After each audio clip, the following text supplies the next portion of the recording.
বন্ধুগণ নমস্কার, আমি শীতাংশু বলছি।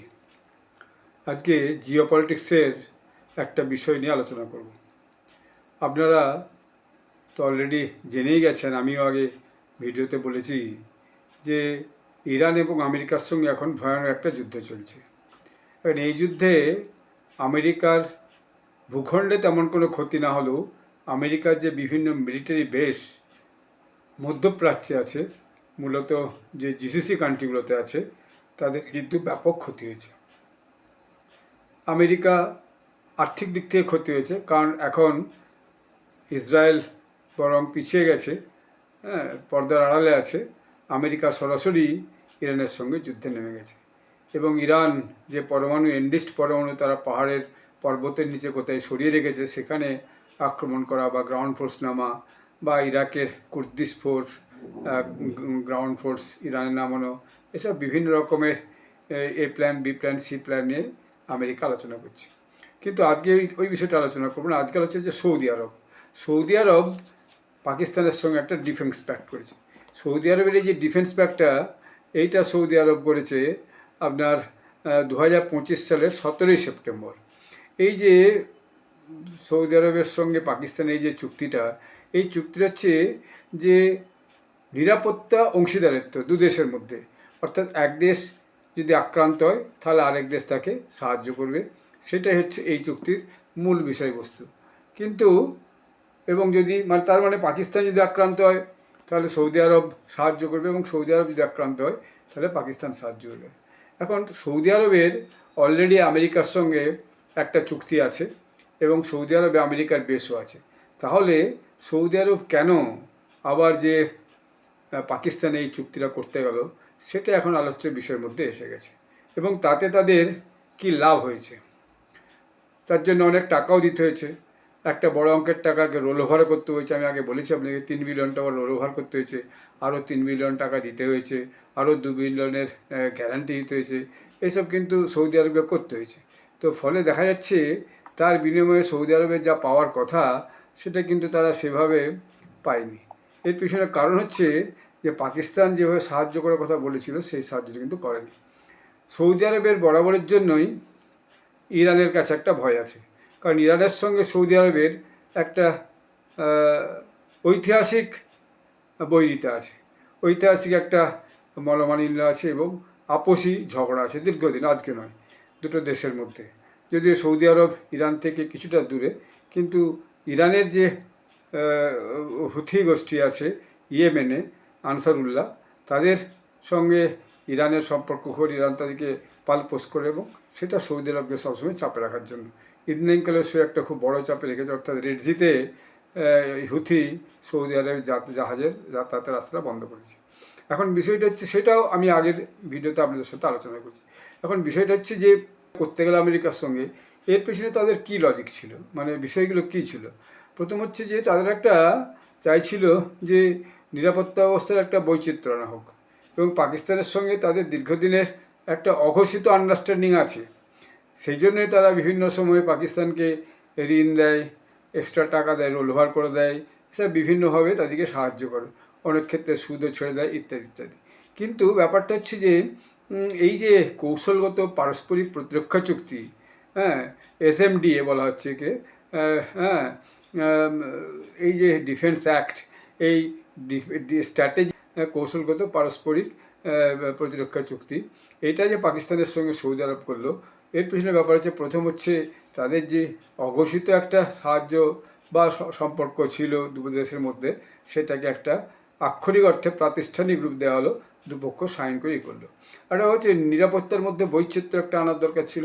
অর্থাৎ তারা যদিও যে সৌদি আরব দেখেছে আমেরিকা যুক্তরাষ্ট্রের নিরাপত্তা তাদের আছে, কিন্তু তারা তারপর খুব একটা নির্ভর করতে পারছিল না, কারণ যুক্তরাষ্ট্রের প্রতিশ্রুতির যে নির্ভরতা, সেই নির্ভরতা ক্রমশ একটা জিজ্ঞাসার চিহ্নে পৌঁছে যাচ্ছিল।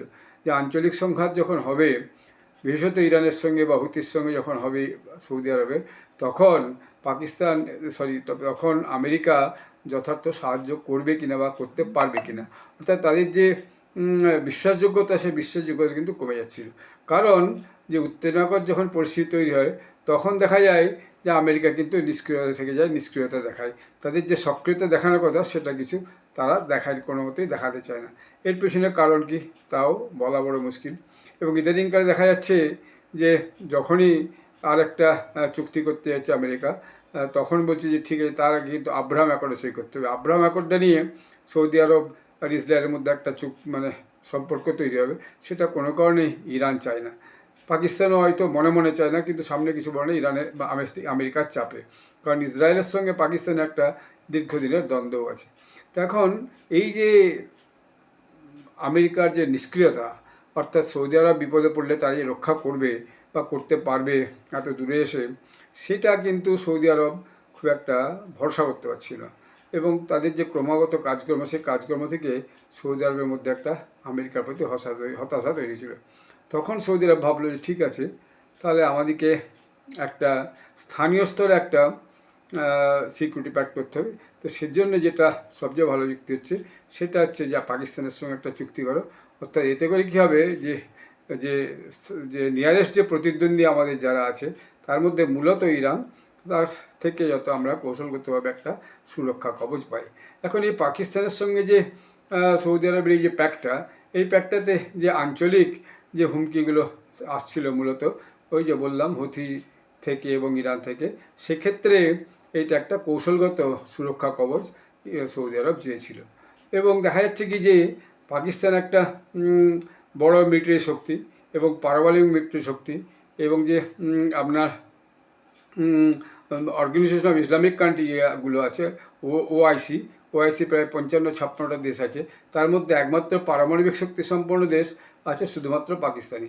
অতএব সেক্ষেত্রে পাকিস্তানের সঙ্গে যদি একটা চুক্তি হয়, তারপরে সৌদি আরব সেইটাকে একটা মার্কেট করতে পারবে, এবং তাতে করে অন্যান্য শক্তি একটু ভীত হয়ে থাকবে, ভয় থাকবে, সেটা হচ্ছে মূলত ইরান ভয় থাকবে। এরকম একটা অবস্থায় তারা কিন্তু দুই দেশের মধ্যে একটা নিজেদের মেলবন্ধন ঘটায়। এবং সৌদি আরবে প্রচুর তেল আছে, সৌদি আরবের আর্থিক অবস্থা অনেক ভালো। পাকিস্তানও দেখলো যে সৌদি আরবের সঙ্গে সম্পর্ক হয়, তারপরে আমাদের একটা আর্থিক সুযোগ সুবিধা তৈরি হবে, এবং সেটা হয়েওছে।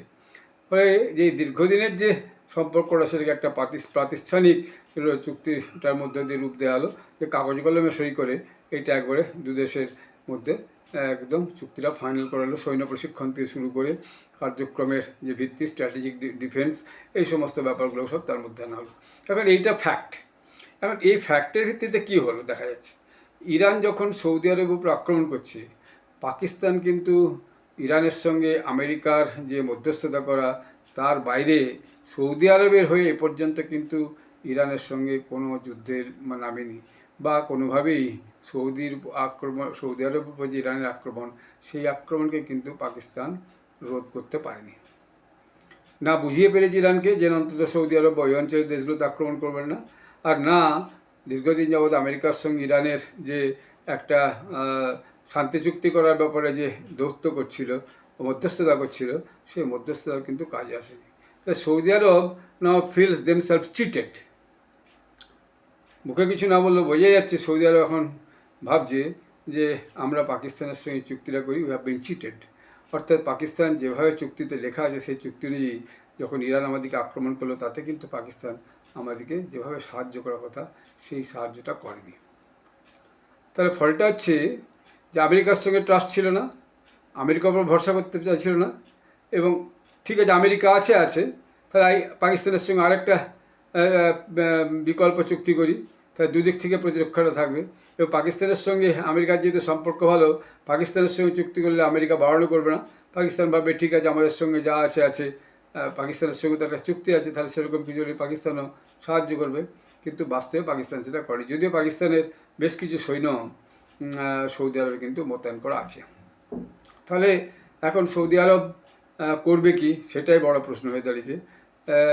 এদিকে দেখা যাচ্ছে, শোনা যাচ্ছে যে কুয়েতও নাকি এর মধ্যে পাকিস্তানের সঙ্গে একটা ডিফেন্স প্যাক্ট করেছে।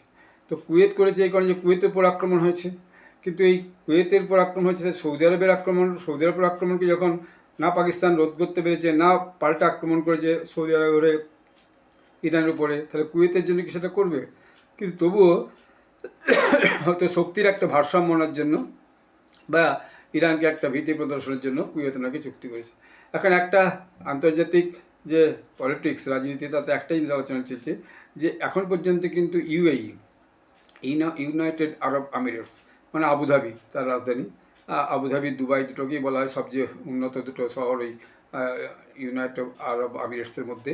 এরা কি এইরকম একটা সিকিউরিটি চুক্তি ভারতের সঙ্গে করতে চলেছে?